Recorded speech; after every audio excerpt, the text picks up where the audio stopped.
बस कार्तिकेय जी ने गणेश जी से कहा एक चीज अपने अंदर याद करिए,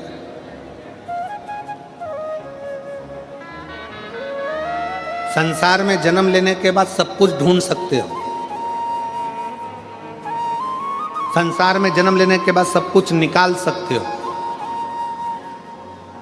संसार में जन्म लेने के बाद सब कुछ ढूंढ लोगे, निकाल लोगे,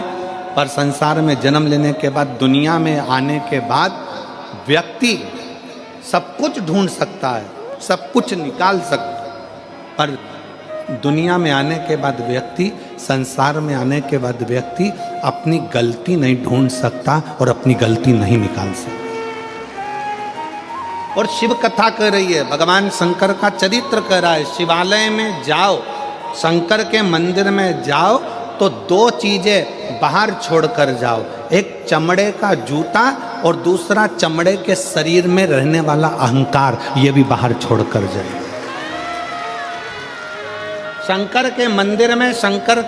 में जब पहुंचो, शिवालय में पहुंचो, शंकर को एक लोटा जल चढ़ाने जाओ तो दो चीजें बाहर छोड़ जाओ, एक चामड़े का जूता और दूसरा ये चामड़े के शरीर में रहने वाला अहंकार। बस ये दो चीज मंदिर में लेकर मत जाना, ये दो चीज शंकर के पास लेकर मत जाना। एक चमड़े का जूता बाहर रहने दो और दूसरा आप चमड़े के शरीर में, ये मनुष्य के शरीर में जो अहंकार रहता है, इस अहंकार को बाहर रहने दो। जब तुम मनुष्य के शरीर में, चामड़े के शरीर में जो अहंकार है, इस अहंकार को जब आप बाहर छोड़ दोगे तो परमात्मा को मिलने में देरी नहीं लगेगी, परमात्मा मिल जाएगा।